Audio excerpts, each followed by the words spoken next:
Alright, so, G on the segue. Welcome to this little Navi, I put all Navi vlog, where we're just gonna ride around for a little bit and vlog and talk a little bit, and then that's it. So if this ain't your video, look, I appreciate you even stopping by. If you don't want to watch the whole day, I'm just gonna walk around. I'm just gonna ride around and talk. So, enjoy the video.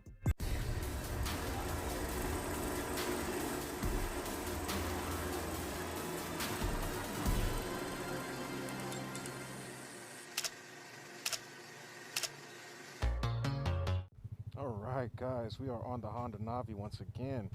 I gotta deliver some mail to my company that I work for, so I said, you know what, the weather's beautiful, let's take the Navi. So here we are on the Navi. Now something I found out about the Navi that I didn't know is that this knob right here on the side, you need to turn it to the off position when you're not riding the bike. That way fuel doesn't constantly go down to the carburetor, clogging it up potentially. So that'll be this one right here. You see it's pointing downwards. That's giving it normal fuel. If you put it on this one here, that's going to turn it off. And then this one is reserve. You usually only hit reserve when you're getting like low on fuel. If the bike sounds like it's trying to stop or shut off, you'll put it on reserve, and that will allow you to continue getting fuel from the lower part of the motor. So how does the audio sound? Because we're using something a little different this time around. So right now I am using the DJI Action 4, right, with the DJI's mic adapter, which is a 3.5mm mic adapter, and then hooked up to the mic adapter I have a Rode lav mic plugged into it so that we can get some audio. I think I need to go on ahead and pull over. I didn't snap my helmet before I started to ride. So we have the 3.5mm Rode lav mic. That is the original old lav mic. We have that plugged into the DJI mic adapter with the gain settings all the way at the lowest. I think it's like minus 18 or minus 20 something decibels. And that's so that, because these lav mics are usually really sensitive, and if you're using them for motovlog microphones, they're going to be too sensitive for that. You don't want to introduce a whole bunch of noise into your audio unless you're going like 20, 25, maybe no more than 30 miles an hour. Then it's not really a big deal. But you definitely want to have a helmet that can close up completely, so that just in case you do start to go a little too fast, you're not ruining your audio with wind noise. So the ride to the post office, because I like to usually go straight to the post office, that way I'm not relying on a vehicle to transport it from I love riding this thing. That way I'm not dependent on a vehicle to transport my mail from an actual physical mailbox to the post office. You know, vehicles could break down, they could even catch fire. I've never really heard of a mail vehicle catching fire. They seem to be really reliable, but that's always an option. Oh, that's always an option. That's always a possibility. So just to avoid having any of those things happen with my mail in it, I just go straight to the post office, and then that's just 1 to 2 less steps that I got to worry about my packages going through to get to where it needs to be, so that it can ship out properly. Man, I love riding this thing, guys. So the Honda Navi, I guess some people say when you get within about a quarter mile from your home, it's good practice to turn the fuel off. So I'm gonna try that out in this video. Right about where I'm at right now, I may shut it off depending on if I come back the same way or not.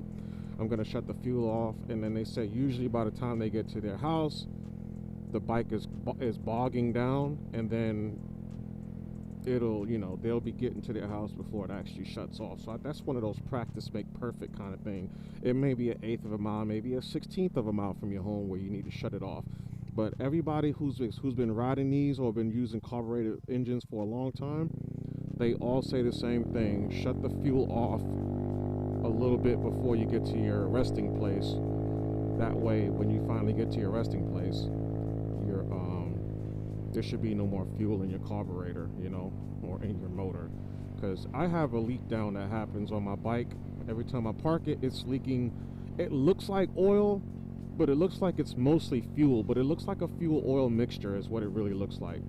And I see it on my floor in my garage when I park the Navi. As it starts to cool off, I start seeing drippage, you know, on the ground. So a lot of people are telling me that's happening because you leave your fuel on, and I didn't even know that was a thing. So I'm going to start turning it off, and we'll see if I get any new drippage when I start riding the bike. And I usually fill my tank all the way to the rim and then park it. So I'm probably definitely for sure going to see some drippage if I don't start turning it off. But when I turn it off, if I start to see drippage on the ground, then I know I have a different problem. Gasket, possibly, I don't know. But this bike only has 2,500 miles on it, which just doesn't sound like a lot. But when you look at me, like, I don't know if you guys have seen the video where I did somewhat of a range test. And what my range test entails is me doing 35 to 40 miles an hour around town, riding casual like I am right now. Like right now we're doing 30, going 35. Dang it, I wish I had my GPS thing with me. But I'm going to start using GoPros again, guys. Because I'm messing around with telemetry data, right, with all my cameras. The DJI's GPS remote is straight trash. Insta360 GPS remote is trash. The GPS preview remote is pretty good. It's better. But man, I just did a video with the Hero 11 Black. It could have been the Hero 10. I don't know which one of my heroes is in that media mod. But I put the GPS on, and the GoPro's GPS is always rock solid. As long as you let the camera sit on for a minute or two so it can find reception before you start to ride. You know, while you're putting your gear on, it's good practice to take your GoPro, put it on your bike if that's what you're going to do, or if you're not going to do that, just mount it on your bike, period. Let it sit outside and get reception. Give it time. Give those GPS, give that GPS device. Is my phone ringing? Oh, that's music playing. I got music playing in my helmet. Go on ahead, put your GoPro outside, let it find reception, give it time to, and then make sure my thing is open. Give it time to find satellite reception, and then when you're ready to ride, start recording. Now, typically, let's say you're going out on a ride and you're using the GoPro. You can turn it off and, you know, use the quick capture feature where it'll turn on as soon as you press the record button. It fires up as fast as it can and starts recording without you having to do anything else. You can use that quick capture feature after letting it sit outside before you start riding, period. And it'll always find GPS signal fast. So you don't have to do that every time you want to start recording. You just do that for the very first time. As soon as you're getting ready to start your ride for the day, let it sit outside for about 2 or 3 minutes. Let it find GPS reception. And then after that, all day long, you can turn the camera on and off, and it should be able to find reception quickly, where it should be able to find GPS reception quickly, where you don't need to do that every time you turn the camera on. It'll just find reception. I should ask this guy if he could take mine and put it in. Yeah, it's too late. All right, let's go on in there. Drop this letter off. Crumbled up. That's how my company and myself gets paid. I'll hold the door for him. After you. There you go.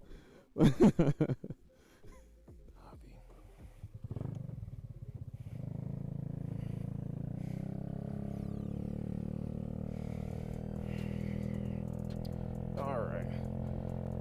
Whew. So how's everybody doing today? I guess this is a Navi vlog. This ain't really nothing but just a Navi vlog. I'm just on the Navi. We'll do a lap around town, and then you guys ain't gotta watch the whole video, man. I'm literally only going to just riding this thing around. That's it. If you don't want to watch me ride around, I'm not gonna be mad at you if you don't watch the whole video. It's okay. But if you want to watch the whole video, I appreciate you wholeheartedly. I do. Oh. So why did I get the Honda Navi? Well, I'm gonna be honest with you guys. Yield sign for them and go for me. Damn, that's a nice looking church. Why did I get the Navi? Well, I wasn't trying to get a Navi. I was trying to get a Grom. I was on Facebook Marketplace looking for a Grom, and I didn't see a Grom. I saw a Navi though. I said, huh, Navi, huh? What is this? What is this? They got some really nice homes out here. You look, I'm paranoid, guys. When I be riding on these little streets like this, I can't trust that people are paying attention and will see me. I just can't trust it. Look at this. What the is that? Oh, he got a wolf on.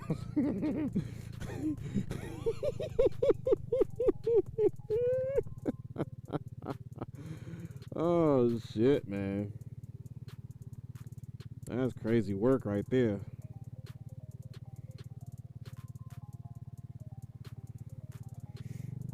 I was looking for a Grom, and I was looking on Marketplace, and then I just happened to see this thing. I was like, oh, a Navi. What is that? It looks like a Grom. It almost looks as good as a Grom, depending on who you ask. And so I took a look at it, and the guy wanted a really, really good price for it. So I said, okay, Navi, we'll go do some research and look you up oh goodness. We'll go look you up real quick first and see what you're about. You know, look up some specs, horsepower, all that good stuff, features.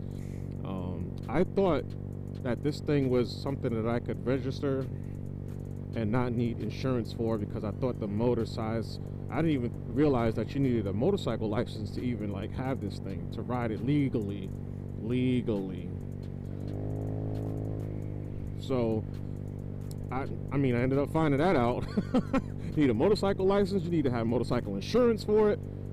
I was like, well, damn, really? A 110cc? All right. So I went on ahead and went to Lincoln, Nebraska, picked it up and sent it. I'm gonna show you guys this castle real quick. As in Deutschland, they say Schloss. There it is, right there. We got ourselves a Schloss. People go there to like have weddings and stuff like that. This house across the road from it is pretty nice too. Big old house, you know, big old freaking property. It's just nice. And I love to see it, man. People like, you know, making the right decisions in life.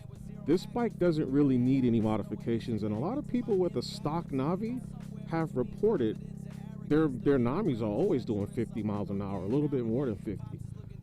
And this bike is electronically governed, so there are things you can get. There is a thing you can get that'll unrestrict it and allow you to go fast, you know, faster. That's a CDI box from, I can never remember the name of these guys. But look, 30 miles an hour rating. I wasn't even flooring it, but we are going downhill. So, Reckless Customs, I think it is. It's in the description, right there. It's right there on the screen. Right there. What is this man doing? Oh, he on the phone. Look at that. Look at that big old freaking frat house.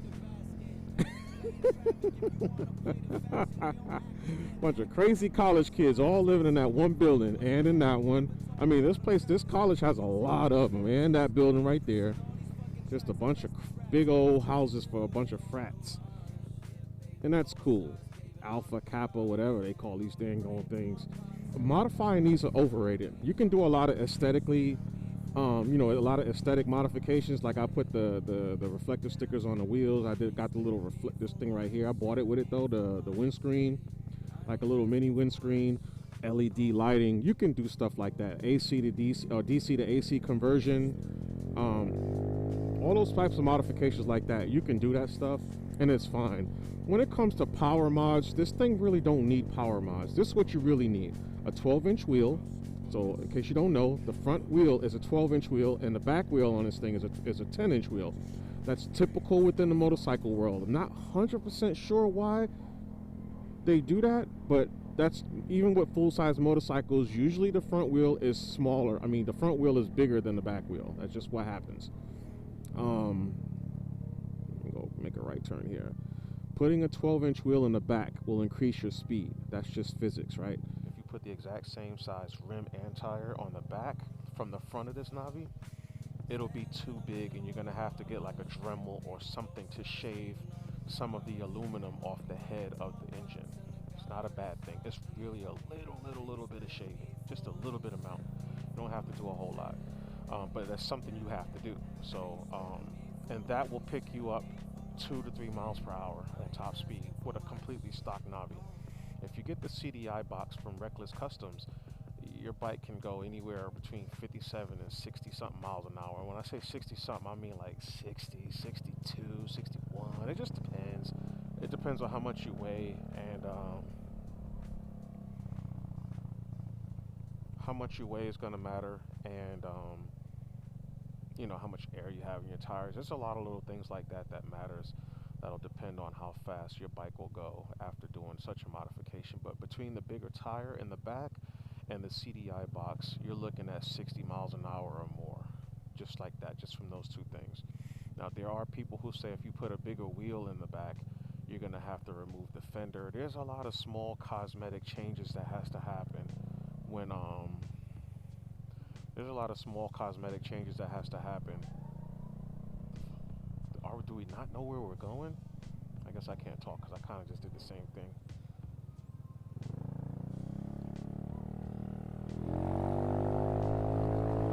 Yeah, there's a lot of small cosmetic changes that has to happen when you change that rear tire, removing your fender in the rear. You have to get a aftermarket intake box or intake period. And so now we're doing power mods, right? But not really. But you guys, all in all, you don't need to change exhaust. That's all going to be for you if you want to do it, obviously. But you don't have to change the exhaust. I bought this bike with an aftermarket exhaust. That's why it has one. Otherwise, I don't know if I would have changed it, because I don't really like exhaust noises anymore. I kind of like a quiet vehicle. I'm just there in my life where I just like shit quiet. So I'm not sure if I would have changed the exhaust on this, but it does sound kind of cool, I guess, depending on who you ask.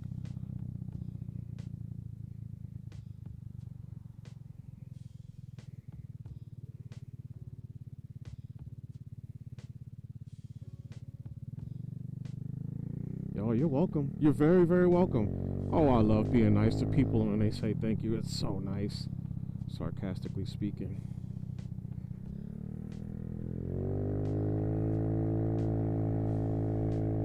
So the CDI box, the Navi is governed at 8,000 RPMs, which kind of sits you around that 50 to 51 mile an hour mark.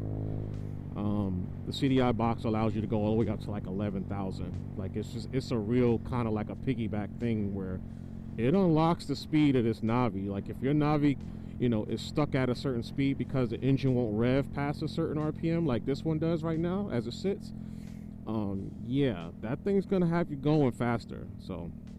But yeah, those are the two mods as far as, you know, those are the two mods you really, really need. Like I said, obviously you can go with the LED lights and stuff like that. Front and rear AC to DC conversion, which allows you to turn your ignition key on only and all your lights will turn on without having the bike run. You know, you basically get power from your bike without the bike needing to actually just be on. So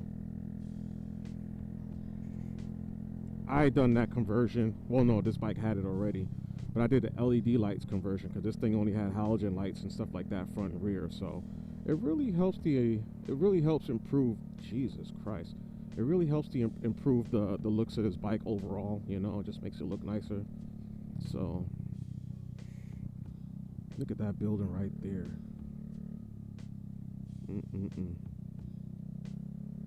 I keep forgetting to put the throttle lock on this. That's going to be real nice. That way this thing just doesn't deaccelerate when I let off the throttle. Alright guys, so that's all, man. That's all I got. If you guys have any video ideas with the Navi or even my electric scooters, the Navi, just put it in the comments below, man. You know, we out here just doing things and making videos. We need some ideas. So throw your ideas in there if you got them. If not, get over to G's Moto. I'm going to keep talking about it until I start forgetting about talking about it because it's getting to do what it's supposed to do. But Gizmodo, man. Get over there and give her some support. The link to her page is in the comments below, or in the description below, sorry. Get over there and check her out, man. Show her some support. I appreciate it. She's been showing me love, so I'm showing that love right on back. That's what you got to do, people. That's what you got to do. But if you like this video, like and subscribe. If you just like watching somebody ride around, give your boy a like, man. Let me know that you like the video. Let me know that you supporting your boy. I guess, what am I gonna try to get, like, what, 100 likes on this video? Let me get 100 likes. Is that possible? Is that doable? Make it happen, y'all. First of all, you shouldn't be starting a video without hitting the like button anyways. And then you take your like back if you didn't like it. It's just that simple, guys. All right. So anyways, thanks again, y'all. I appreciate you guys watching and showing that support. That's how you support your boy, by watching the videos and stuff. So I'll see you guys later. All right. Peace.